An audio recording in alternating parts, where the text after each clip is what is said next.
हम कहानी स्टार्ट करें माताओं बहनें, उससे पहले आपको नहा धो के तैयार हो जाना है, हाथ को मौली बांध लेना है और सर पे सिंदूर का तिलक या फिर आपके पास रोली हो तो उसका तिलक लगा लेना है। अगर आपके पास गणेश जी की मूर्ति हो तो वो आपको यहाँ पे रख लेना है पूजा करने के स्थान पे। अगर वो नहीं हो तो आपको चिकनी मिट्टी का एक पत्थर लेना है, उसको यहाँ आपको मौली से लपेटना है और उसके तिलक करके गणेश जी मान के वहाँ पे रख लेना है।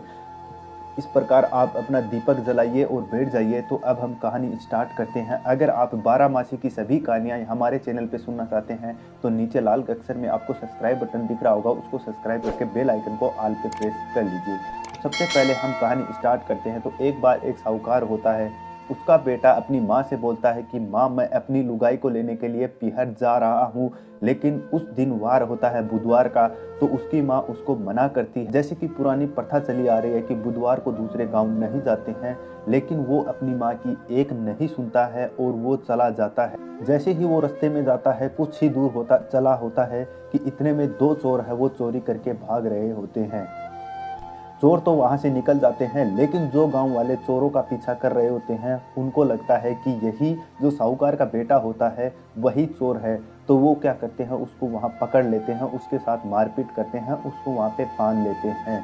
लेकिन जैसे तैसे वो वहां से अपनी जान छुड़ा के जाता है, उनको बनाता है और वहां से निकल जाता है। लेकिन फिर भी वो नहीं समझता है, नादान होता है और वो अपने ससुराल की तरफ निकल जाता है। ससुराल पहुंचता है, उसकी मेहमान नवाजी होती है और वो जब अपनी सासू माँ से कहता है कि माताजी आप अपनी बेटी को मेरे साथ भेजिए, मैं इसके ससुराल लेके जाने वाला हूँ, तो उसकी सास होती है वो उसको समझाती है कि ऐसा नहीं करते हैं बेटा, आज बुधवार है, बुधवार को अपनी जो लुगाई होती है उसको लेके जाना अच्छा नहीं होता है, ये अपशगुन होता है, आपके साथ कुछ बुरा भी हो सकता है। लेकिन वो अपनी सासू माँ की एक नहीं सुनता है और वहां से अपनी लुगाई को लेके निकल जाता है। कुछ ही दूर चलता है कि उसका एक 5 वर्ष का बेटा होता है जो रास्ते में चलते चलते कहीं पे गुम हो जाता है। काफी दिनों तक उसको ढूंढता है, सारे आसपास के जितने भी गांव होते हैं वहां पे उसको ढूंढने की पूरी कोशिश करता है और वो काफी ज्यादा परेशान हो जाता है उसका पुत्र गुम होने के कारण। लेकिन वो पुत्र नहीं मिल पाता है।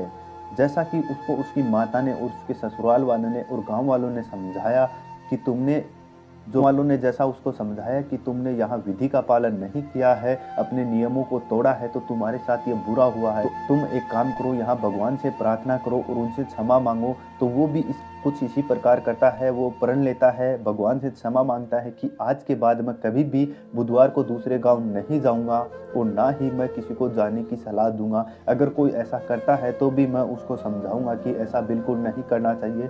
तो उस जैसे ही वो भगवान से क्षमा मांगता है तो कुछ ही देर में उसका 5 वर्ष का पुत्र है वो उसको मिल जाता है।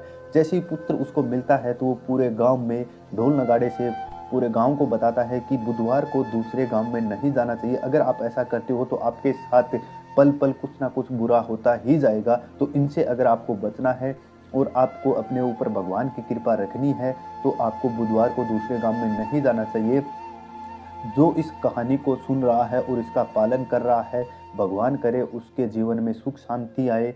और अंत में आप बोलिए गणेश जी महाराज की जय हो। और दोस्तों, अगर और माताओं और बहनों, अगर आपको बुधवार की कहानी या फिर किसी भी बारहमासी व्रत की कहानी चाहिए या 7 दिन के 7 व्रतों की कहानी चाहिए, साथ ही उनकी आरती आपको चाहिए, तो हमारे चैनल को सब्सक्राइब कर लीजिए। अगर आपको सब्सक्राइब करना नहीं आता है तो अपने आसपास किसी व्यक्ति से आप करवा सकते हो, जैसे कि आपका बेटा आपकी बेटी हो। आपको यहाँ हर प्रकार की सभी कहानियाँ हिंदी और मारवाड़ी दोनों में मिलेंगी।